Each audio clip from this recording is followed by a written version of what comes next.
guys, welcome back to Simply Fujica, a place for budding and aspiring entrepreneurs. Guys, I want to welcome you to another week here at the channel. And if you're new to this channel, welcome. Guys, before we go any further, do not forget to like this video, do not forget to subscribe, and do not forget to hit that bell notification so that you're notified every time I drop a new video.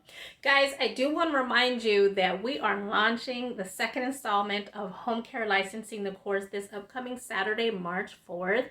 There is still room, so if you would like to register, the information will be held in the video below. Guys, I'm so excited. We've had a very good, overwhelming response. The difference I do see this time as opposed to last time is I'm really talking to a lot of you who are coming with that industry experience. You have that background, you really just kind of need to get on the licensing. So I have created a self-study in order to get through the course. So if you are interested, absolutely reach out to me at simplyfujica@yahoo.com.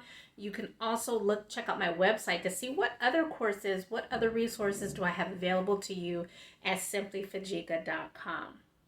Now guys, with that, we're going to go ahead and transition to today's content.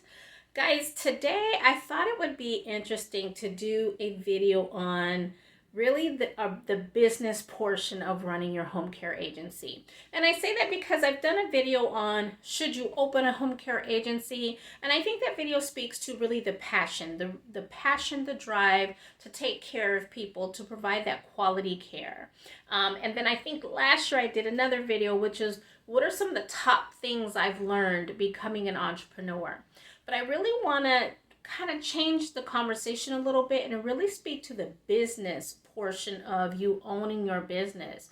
Because outside of the passion, outside of the service, you are running an actual business. And that calls to some separate skills, some separate abilities that I want to talk about with you today. So if that's something that you're interested in, then stay tuned.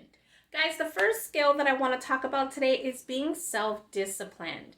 You know, if you are a person, like I feel like looking back on my career, no matter what role I was in, no matter who I reported to, no matter what my job was, I was very self-efficient. I really wanted to know what you wanted me to do, what the expectations were, and then I would go out and execute. So I've always prided myself in the fact that I've been very self-efficient, very self-disciplined to do the work that I needed to be doing.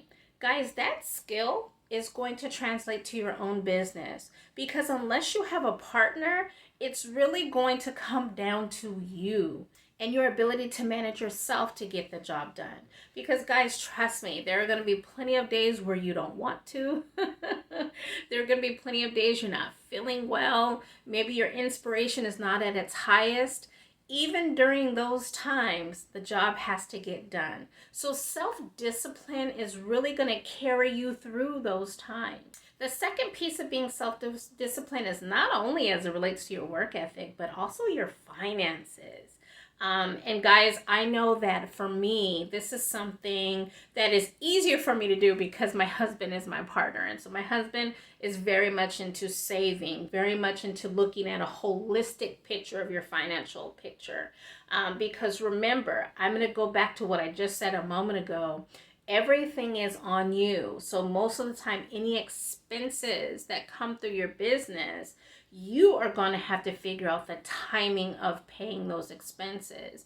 At the same time, you're watching what that salary is looking like. What are your overtime experiences projected to hit by the end of the month? You know, things of that nature. This is all on you now. You're not counting on someone else to be looking at this. You're looking at it.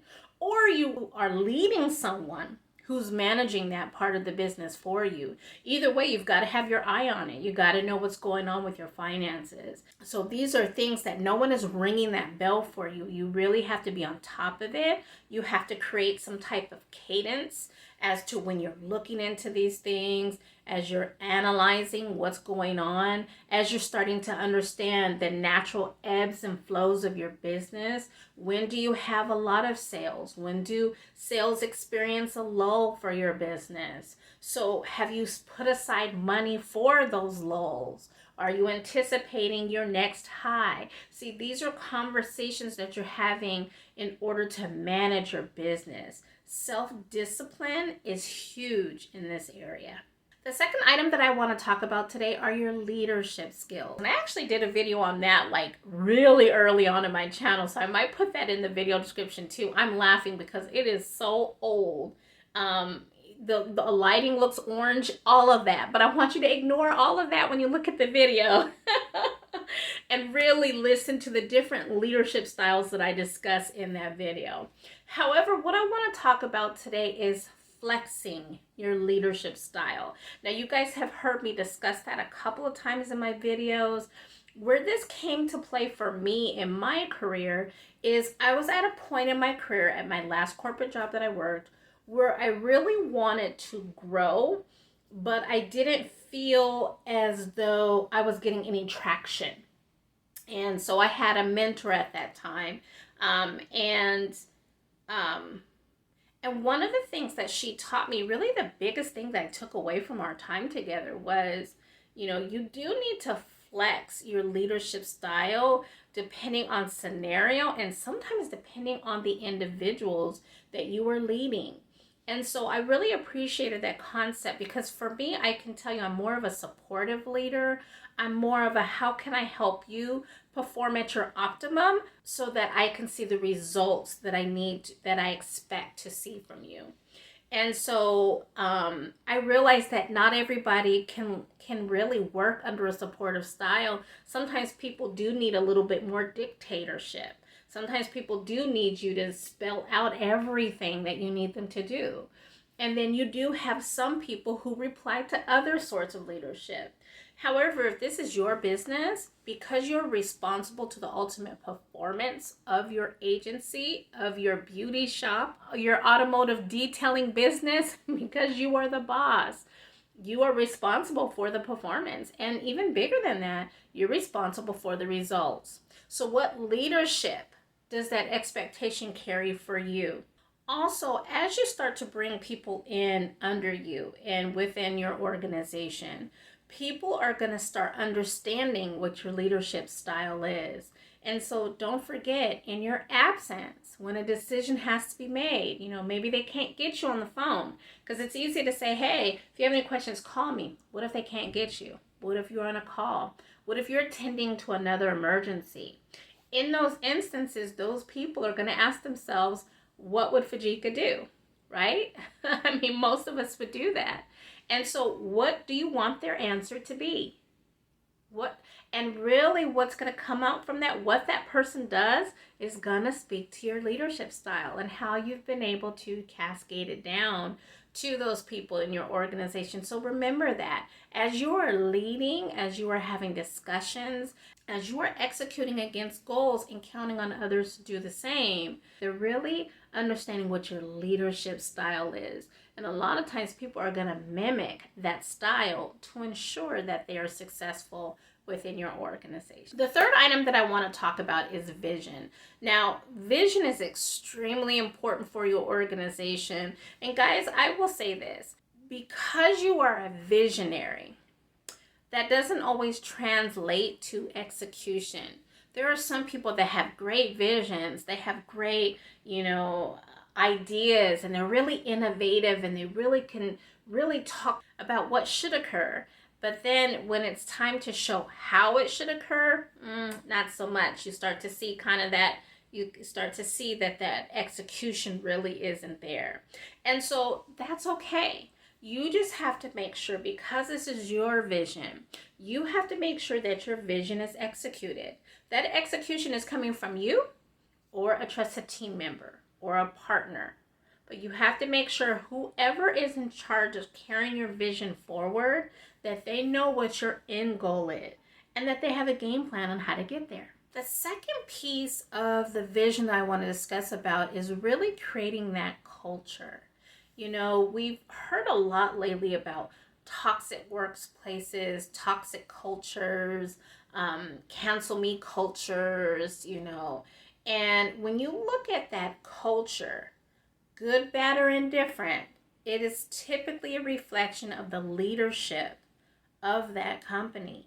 And so remember, you're the one setting the tone for that company in terms of how you lead and then how you react to people who are operating outside of your vision. So it's very important. Remember, I said just a second ago, people are watching you. So not only are they watching you, but they want to see how are you handling those people or those instances that do not support your culture.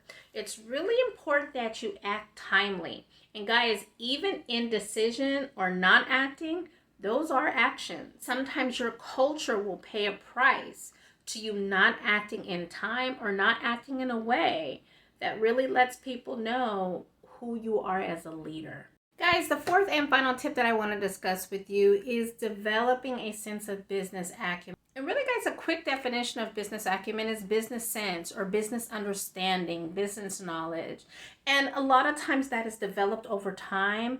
I'm not going to sit here and tell you that I came out the womb a business leader, an entrepreneur. However, looking back in those earlier time of my careers, there were certain things that really came naturally to me in terms of being a people leader because I just love people. And so for me, that part was easy. Really being goal oriented, really understanding the end result and then creating a path to get to it. That has always been a strength of mine. However, some things that I've had to work on is business communications. Guys, I've taken speech classes. I have thrown myself into instances where I've had to speak in front of people when that was something I didn't typically excel at. So there are certain things you're going to develop along the way. But this is why I talk to you guys about really sharpening that tool set, really building that tool belt so that when it comes time to running your business, you're ready to go. You're into high gear because you know those things that it will take for you to be successful. And so really, guys, that is the last tip that I have for you today. I really enjoyed putting together this video because I want to make sure that as you are putting together your business plans and really developing your business concepts, you're really taking a good holistic look at, hey, am I ready to open this home care agency? Am I ready to start this business? Am I ready to operate this business? Those are 3 separate questions, guys. So definitely, guys, if you like this video, if you enjoy the content for sure, go ahead and like that video. Do not forget to subscribe to this channel and do not forget to hit that bell notification so that you're notified every time I drop a new video. Okay, guys, that's all I have for you today. Stay blessed.